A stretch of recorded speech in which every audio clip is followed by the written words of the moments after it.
হরে কৃষ্ণ হরে কৃষ্ণ। কেমন আছেন সবাই? আশা করি সবাই ভালো আছেন। ভালো থাকুন, সুস্থ থাকুন। আমি আজকে আপনাদের কাছে বলবো অষ্টাবক্র গীতা অধ্যায় 3 পাঠ 29। অষ্টাবক্র মুনি ও রাজা জনকের মধ্যে যে কথা হয়েছিল সেটাই অষ্টাবক্র গীতা নামে পরিচিত। সেখান থেকেই আমি অষ্টাবক্র গীতা আজকে অধ্যায় 3 থেকে এখানে পাঠ 29 চলছে, সেখানে তিনি কি বলেছেন সেটাই আমি আপনাদেরকে বলছি। এই অষ্টাবক্র গীতাকে খুবই উচ্চমানের জ্ঞান বলা হয়। চলুন আমরা জেনে নিই অষ্টাবক্র মুনি ঠিক রাজা জনককে কি বোঝালেন এবং সেটাই আমাদের মানব সমাজে সবার জন্য কি কি উপকারিতা আছে, কি মঙ্গলময় কথা এর মধ্যে লুকিয়ে আছে, কি জ্ঞানের কথা লুকিয়ে আছে, সেগুলো আমরা খুব ভালো করে জেনে নেব। আমি চাই যে প্রতিটা মানুষ এই অষ্টাবক্র গীতা জানুক, অষ্টাবক্র গীতাটা জানুক। অষ্টাবক্র গীতা জানলে মানব জীবনে বেঁচে থাকার অনেক কিছু তিনি পেয়ে যাবেন এবং সবসময় হাসি খুশি থাকার যে চিন্তা ভাবনা মানুষ করে থাকে, যে আমি সবসময় আনন্দে থাকবো, আমার যেন কোনো চিন্তা ভাবনা না থাকে, এই অষ্টাবক্র গীতা শুনলে পরে সেটা আপনারা বুঝতে পারবেন এবং সবসময় আপনারা আনন্দে থাকবেন। চলুন শুরু করি। অষ্টাবক্র মুনি বললেন, আমি আমার মহিমাতে স্থিত হয়ে আছি। আমার জন্য ধর্ম কি, কাম কি, অর্থ কি, বিবেক কি, আর তো আর দ্বৈত কোথায়, আর অদ্বৈত বা কোথায়? আমি সদা সর্বদা আমি নিজের যে মহিমা তাতেই আমি স্থিত হয়ে আছি। অর্থাৎ খুব মন দিয়ে শুনবেন সনাতনী ভাই বোনেরা, অষ্টাবক্র মুনি নিজেকে খুঁজতে গিয়ে কি কি পেলেন, যা পেলেন তাতে আমরা এটাই বুঝতে পারি আমাদের মধ্যে যে ঈশ্বর আছে তিনি তার সন্ধান পেয়ে গেছেন।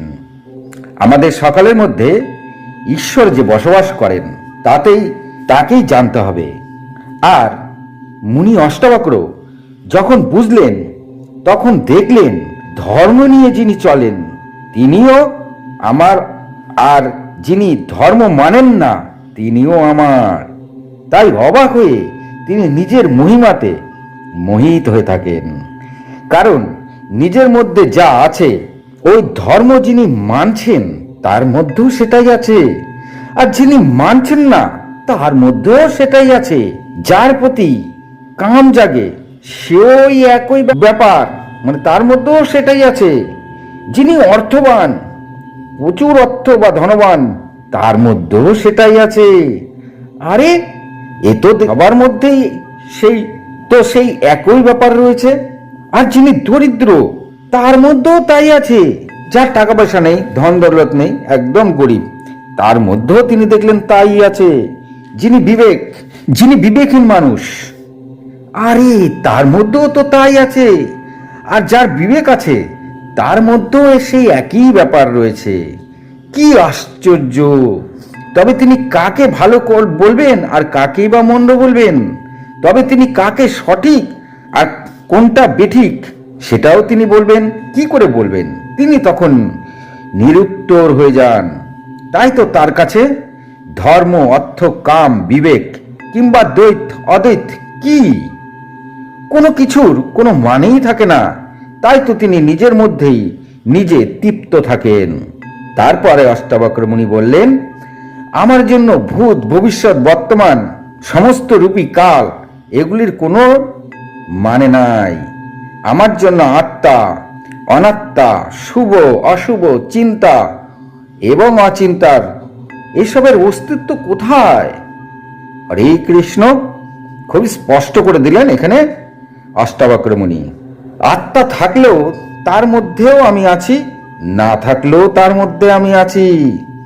শুভ কার্যের মধ্যেও আমি আছি, আবার অশুভ কার্যের মধ্যেও আমি আছি। চিন্তার মধ্যেও আমি আছি, আর চিন্তা না করলেও তার মধ্যেও আমি আছি। এখানে আমার দৃষ্টিভঙ্গি যতটা গেল সেটাই আমি আপনাদেরকে বলছি। অর্থাৎ আমি সর্বত্র বিরাজ করছি।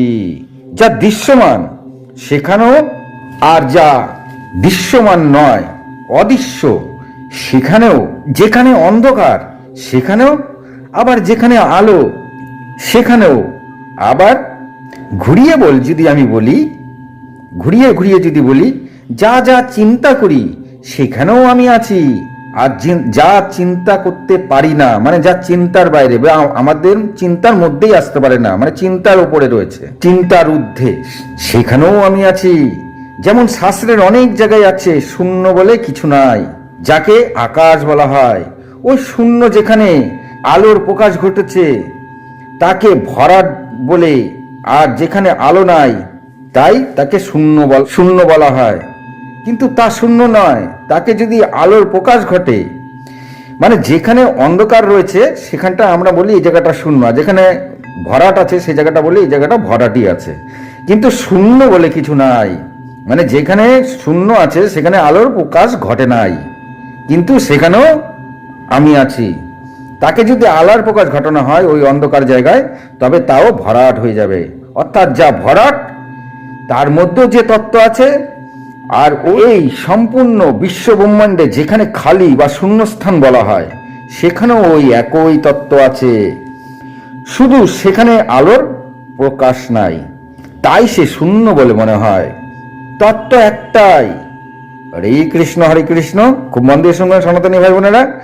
অষ্টাবক্র মুনি বললেন, কোথায় স্বপ্ন আর কোথায় সুষুপ্তি, কোথায় জাগরণ আর কোথায় তরীয়, আমার জন্য ভয় কোথায়? কি আশ্চর্য! খুব মন দিয়ে শুনবেন। অষ্টাবক্র মুনি ভয়কে খুঁজে বেড়াচ্ছেন, মানে আমাদের মনের ভেতরে যে ভয় জন্ম নেয় সেই ভয়টা কোথায় জন্ম নিচ্ছে সেটা অষ্টাবক্র মুনি খুঁজে বেড়াচ্ছেন। অথচ তিনি ভয়কে না, সে ভয়কে তিনি খুঁজে বেড়াচ্ছেন কিন্তু ভয়কে তিনি খুঁজে পাচ্ছেন না। কেন তিনি খুঁজে পাচ্ছেন না? কারণ তিনি কাউকে ভয়ই পান না। আর যদি বা ভয় তার মধ্যে থেকে থাকে তার সে উল্টে পালিয়ে যায়। মানে অষ্টাবক্র মুনি বলছেন তিনি তো ভয়কে ভয়ই পান না, তা ভয় আর কি করবে, ভয় তার শরীর থেকে পালিয়ে গেছে। আর যে যে স্থিত হয়ে থাকে ভয়ের গ্রন্থি সম্পূর্ণ তার নষ্ট হয়ে যায়। তার মানে অষ্টাবক্র মুনি বললেন, যে নিজের মধ্যে স্থিত হয়ে থাকে, সবার মধ্যে ভয় আছে, সেই ভয় যে নিজের মধ্যে স্থিত হয়ে যায় সেই ভয়ের গ্রন্থি সেটা নষ্ট হয়ে যায়। মানে ভয় বলে তার আর কিছুই থাকে না, মানে তার মধ্যে আর ভয়ের কোনো কাজ করে না। যার জন্য মানে যেসব কারণের জন্য আমরা ভয় পেয়ে থাকি আর তা যদি নষ্ট হয়ে যায় তবে কি হবে? ভয় পেলে কোনো বস্তু থাকবেই না। যাই হোক, তারপর আমি তো আমার স্বরূপে স্থিত হয়ে আছি। আমার জন্য এমন কোনো বস্তু আছে যা অনেক দূরে, আমার জন্য এমন কোনো বস্তু আছে যা আমার অনেক কাছে, আমার জন্য এমন কোনো বস্তু আছে যা বাহিরে আছে, ভেতরে নাই, আমার জন্য এমন কোনো বস্তু আছে যা ভেতরে আছে, বাহিরে নাই। এমন কি আছে যা আমার জন্য স্থূল, আর এমনই বা কি আছে যা আমার জন্য সূক্ষ্ম? কেননা আমি আমার মহিমাতে স্থিত হয়ে আছি। আমার জন্য কোথায় মৃত্যু আর কোথায় বা জীবন, আমার জন্য কোথায় লোক আর কোথায় বা লৌকিক, আর আমার জন্য কোথায় লয় আর কোথায় বা সমাধি। আমি তো আমার স্বরূপে সব সময় সদা সর্বদা স্থিত হয়ে আছি।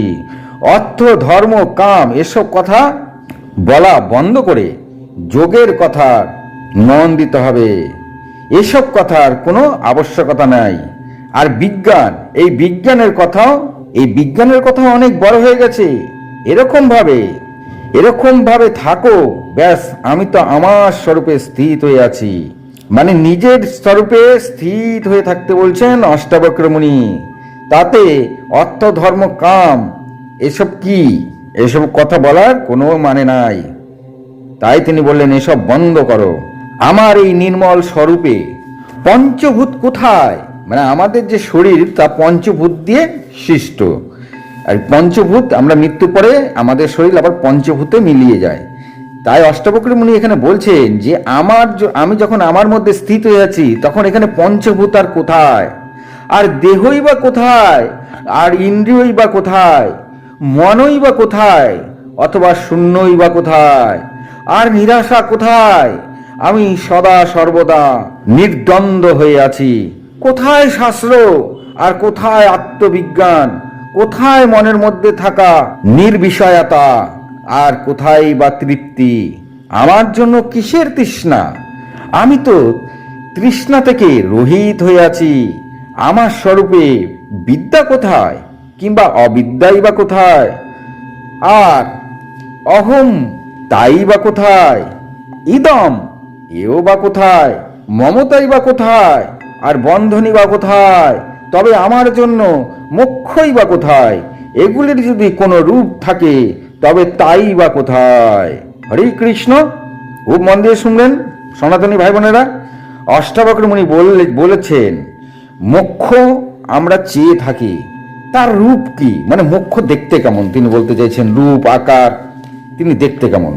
তা বলছে আমরা তো মোক্ষ চেয়ে থাকি, তার রূপ কি, অর্থাৎ মোক্ষ কেমন দেখতে, তার আকার কেমন, মানে তার রূপ রং গন্ধ এগুলো কেমন। আবার বলেছেন মমতার রূপ কেমন। আমাদের শরীরের মধ্যে বা প্রত্যেকের শরীরের মধ্যে মমতা থাকে, মায়া মমতা। তিনি বলছেন যে আমি আমার মধ্যে স্থিত হয়ে যাওয়ার পরে আমি এখন দেখতে পাচ্ছি যে মমতার রূপ কেমন, সে দেখতে কেমন, আর তার আকার কেমন, মমতার রূপ রং গন্ধ এগুলো কেমন। তবে যার রূপ বা আকার আমরা না জানি, মানে যেসব আমাদের মধ্যে রয়েছে, আমাদের শরীরের মধ্যে মনের মধ্যে, তা এগুলোর রূপ বা আকার আমরা যদি না জানি তবে কি হবে, তবে তাতে কি করে লাভ করা যাবে। মানে যার সম্বন্ধে আমাদের কোনো আইডিয়া নেই, তার রূপ কেমন, গন্ধ কেমন, আকার কেমন, তাহলে আমরা তাকে কি করে লাভ করব। মানে মোক্ষ আমরা যে লাভ করব, মোক্ষকে তো আমরা দেখতেই পাচ্ছি না, বা রূপ কেমন, তার আকার কেমন, তার গন্ধ কেমন, তাহলে তাকে আমরা কি করে লাভ করব। যাই হোক, তারপরে সে সর্বদা নির্বিশেষ একরস বস্তু হয়ে থাকে। এর মধ্যে পারদ্ধ কর্ম কোথায়, জীবন মুক্তি বা কোথায়, অথবা বিদেয় কৈবল্য বা কোথায়? আমার অদ্বিতীয় স্বরূপে কোথায় সৃষ্ট আর কোথায় বা সংহার, কোথায় সাধ্য আর কোথায় বা সাধন, কোথায় সাধক আর কোথায় বা সিদ্ধি? আমি সর্বদা শুদ্ধ স্বরূপ হয়ে আছি।